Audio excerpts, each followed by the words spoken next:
Think about the last time you noticed the air in the room, really noticed it, the temperature of it, the weight of it, the way it feels moving in and out of your lungs. You are not thinking about it right now, are you? You never do, not until it disappears. Not until you are underwater or at altitude or until something takes it away and your entire body screams for the one thing it never thought to be grateful for. People work exactly the same way. The person who let you go is not thinking about you right now. Not because you were not valuable, but because you were always there.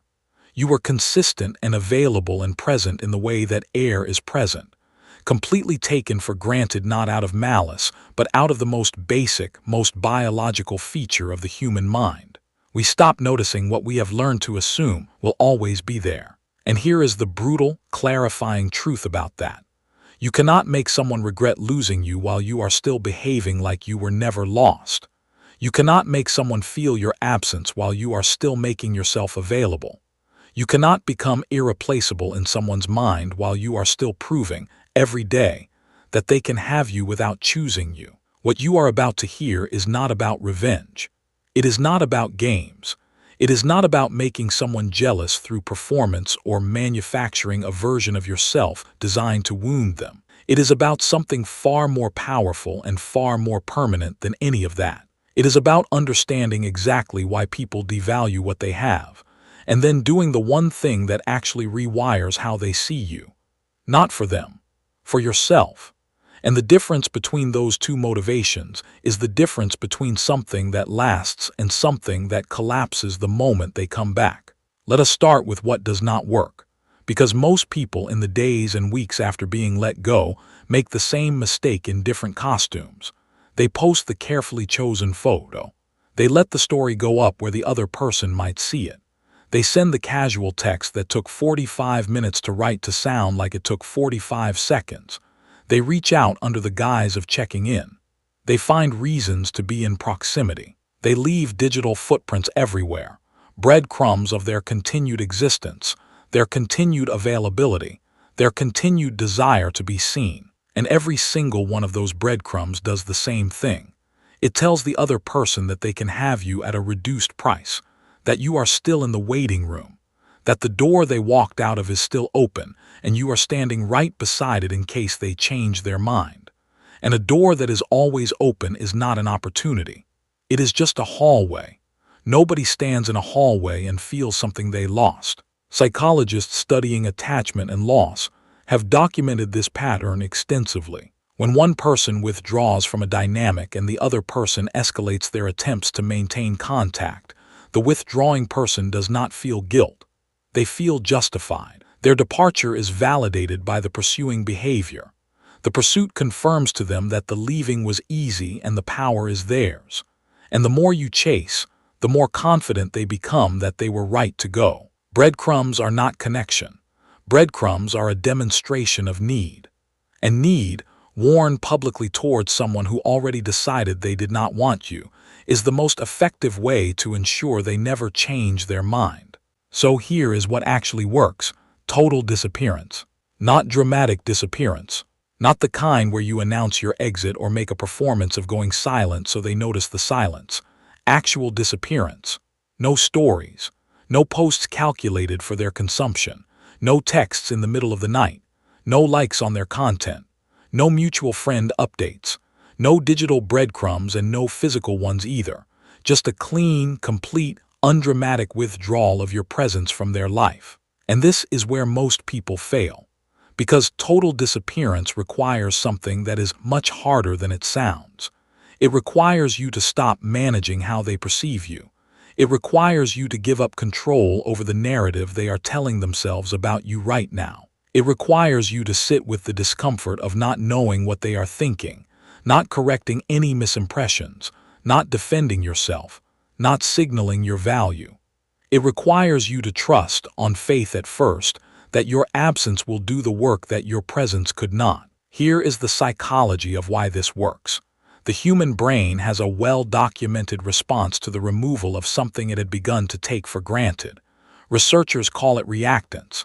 When something we assumed was available is suddenly and completely removed, the brain reframes it immediately. What was ordinary becomes significant. What was assumed becomes desired. What was taken for granted becomes, in its absence, something that the mind returns to again and again, trying to understand why it feels different now. This is not theory. You have felt this yourself. There is something in your own life you did not appreciate until it was gone. A person, a place, a feeling, a time. And the absence of it taught you something the presence of it never could. The person who let you go has the same neurology, and total disappearance is the only thing that activates it. But here is where the script changes entirely from everything you have heard about this before, because total disappearance is only the beginning. And if the goal of the disappearance is to make them come back, it will fail. Not because the psychology is wrong, but because the motive is wrong. And the motive, even when hidden, changes everything about how you execute it.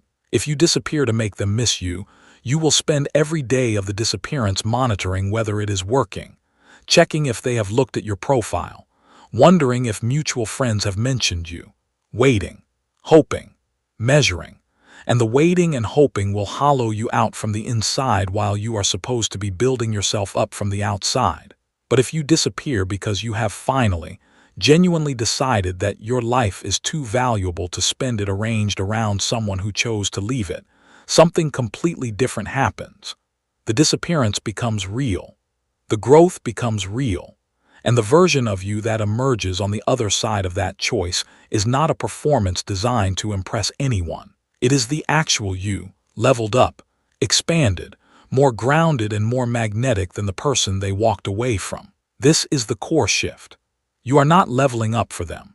You are leveling up because you were always worth more than what that relationship was asking you to settle for. Because the pain of being let go is one of the most clarifying experiences available to a human being, and the question is whether you are going to use it or be used by it.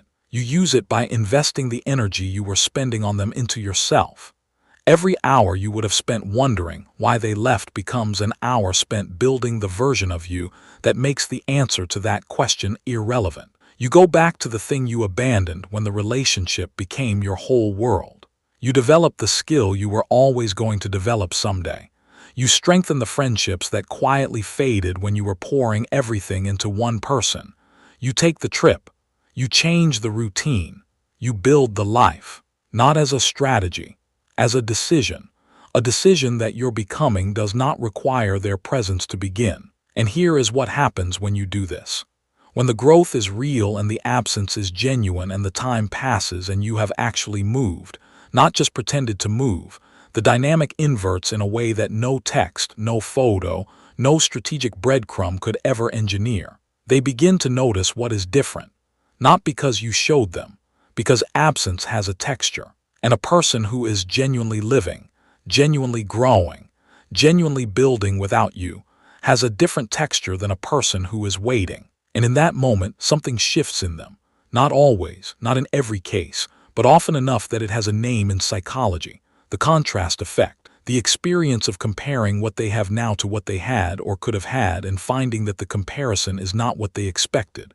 They realize slowly and then all at once that they were not the one who chose to leave. They were the toy that a child grew out of, and the child never came back for it. But by then, here is the part nobody tells you.